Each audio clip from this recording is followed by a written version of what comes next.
guys, welcome back to another video.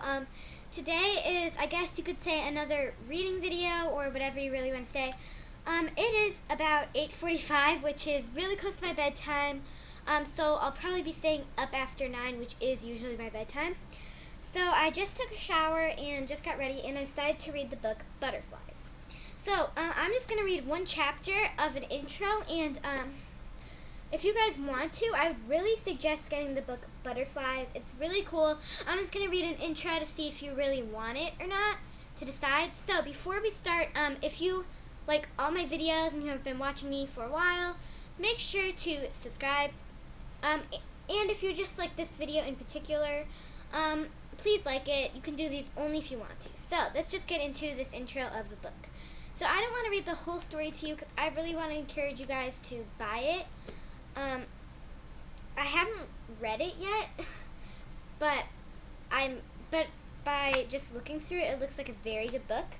I am probably going to be doing some intros of videos just get you in, or books just get you into them. So I talked for a minute, and let's just get ready. So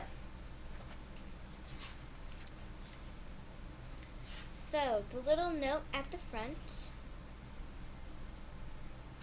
says, writing is one of those remarkable passions where an author is privileged to enter an emotional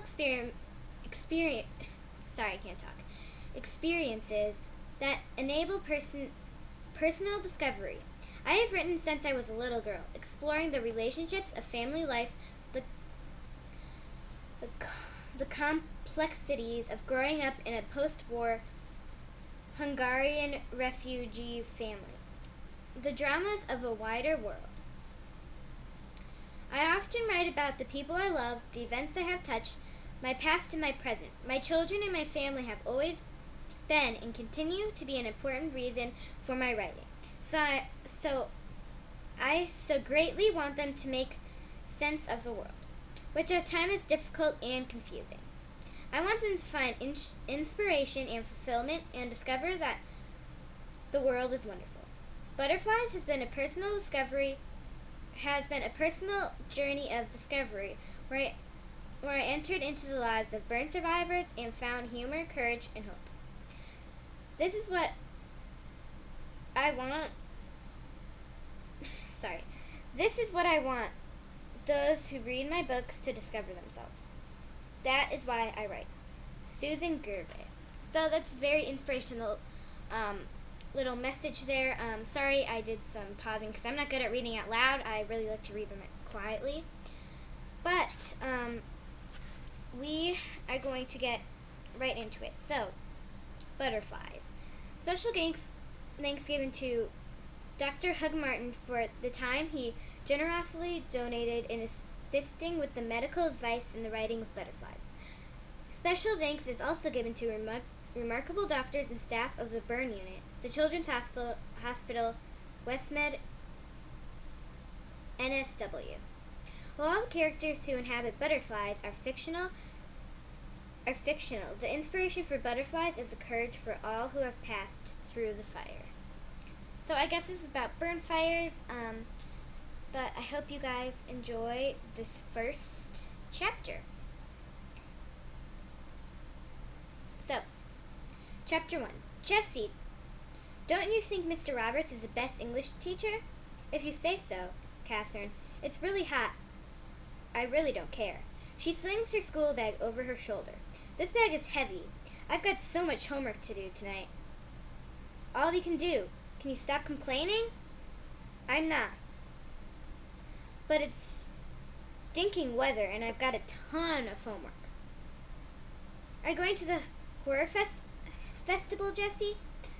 The only Dracula is showing Saturday. I saw Frankenstein last week. Pretty good for an old movie.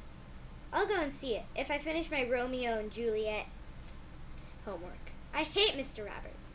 He gives so much work. I like the way he reads Romeo and Juliet, but soft. What light through wander windows breaks?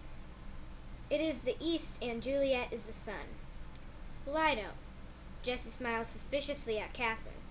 Is it Mr. Roberts or Romeo or Juliet? you're so interested in? That's not worth an answer, Jessie, Catherine laughs. The usual group of senior boys waits at the bus stop. They've got their shirts half unbuttoned and their ties undone. It's been a hot February. 2 weeks of heat wave conditions, and the temperature is still 100 degrees. Sweat drips off Mark's forehead as he clowns around, pulling out William's shirt, kicking a few bags, telling disgusting jokes. Jessie licks Greg, the tall, skinny redhead who's standing next to Mark. Catherine elbows her. It's him. Shush. Jessie gives her that. Don't you dare say anything. Stare.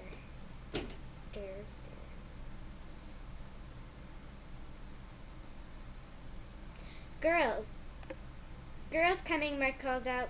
What do you call 10 girls standing ear to ear? There are Snickers, a wind tunnel. You're the wind tunnel if you ask me, someone calls out. But it doesn't stop Mark. The heat, the end of the school day, his mates laughing. Egg Mark on. I don't understand half of this, but let's just continue.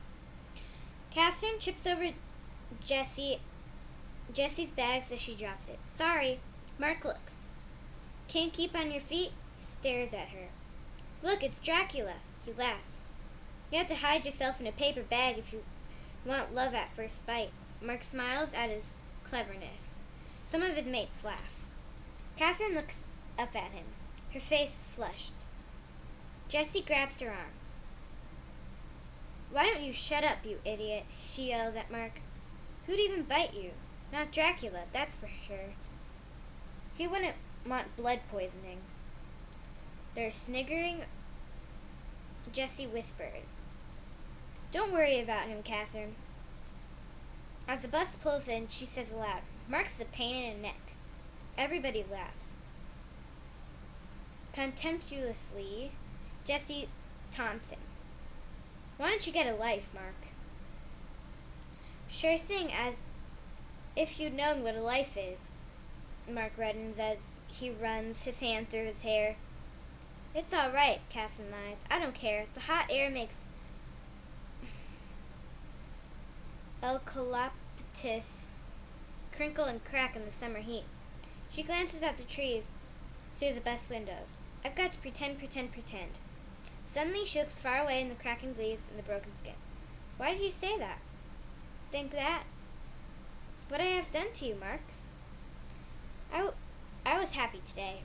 He watches him slouch into his sticky butt seat, sweating, humidity, and male scent. I'm not going to cry. I won't give you the satisfaction. Yeah. Why don't you get a life? Mark looks at Catherine quickly, pulls off his tie, then turns to discuss football results with his mates. Jessie sits next to Catherine in the back seat. Don't worry about him, Catherine. Jessie points to her neck. Anyway, look. She touches a small scar above her collarbone.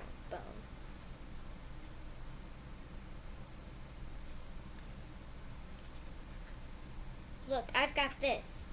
Catherine stares at the small scar with its sign line. She rubs sweat from her eyes and turns away. It's so human, Jessie. They sat there.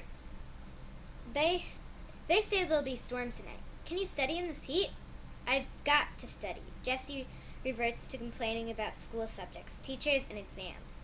Catherine half listens as she watches the boys occasionally punch each other, occasionally look around at the girls, leering and joking. She stares at their thick black shoes scuffed with kicking and tripping each other. She kicks the seat in front of her. The bus stops. Catherine steps out into the sizzling sidewalk. She waves to her friends, then runs from the bus towards home, sweat dripping down her shirt into the small of her back. She unlocks the front door. On the kitchen counter the breakfast plates left the remains of toast and jam. Black ants were crawling between the strawberry jam and the melted butter. Sorry, I can't talk. Suppose I'd better clean it up before Mum. It's supposed to be Mom. I guess they're British or whatever. Mom gets back. She throws her bag into her room, hitting piles of books and CDs she left scattered on the floor. Then she goes back to the kitchen. The sink. Cold water first. Cold, then hot. The words are habitual, repetitive, persistent. The cold is a relief. Slowly, carefully, she turns the hot water, letting it flow gradually into the cold sink until it is full. Suds slosh as she rubs and swishes plates and knives and spoons into a bubble bath of reflections. Hide in a paper bag. Hide, hide. She stops, running her sudsy hands on the right side of her face, down her neck, her arms feeling rimples of taut skin. She's heard the story so many times that she isn't sure if it is her memory or theirs. Catherine is nearly 3. Chubby and brown-eyed. They're photographs of her. She's pretty. Mom is so young. Catherine's playing with her big sister. Rachel's on the front lawn outside the apartments. The older trees are pink. She loves the pink flowers, but they're dangerous. People get allergies from those trees and blow up with rashes and lumps. Right next to the oleanders, there's a big brick pit. Shuddering, Catherine shakes her head. She dries the plates, stacking them inside the cupboard. She goes into her bedroom, shoves clothes and mess to one side, and then puts on music. Hard rock blasts through her room and between her books. Hard rock blasts into the house, blasting so hard that anyone can hear her crying softly at first, then louder, then louder. "Turn down that noise," her mother shouts as she drops shopping bags onto the table. It is too noisy. Put the music lower. Her sister Rachel, carrying more bags, follows her mother into the house. She groans at her sister's music. "Turn down the volume," Catherine calls out. "You're so boring, Rachel."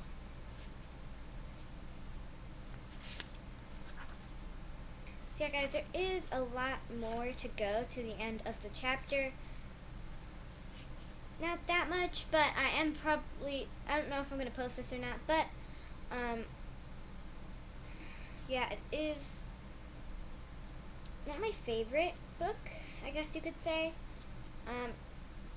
There's some pretty hard words, but I think I can just go over them and sound them out, but, I hope you guys enjoyed,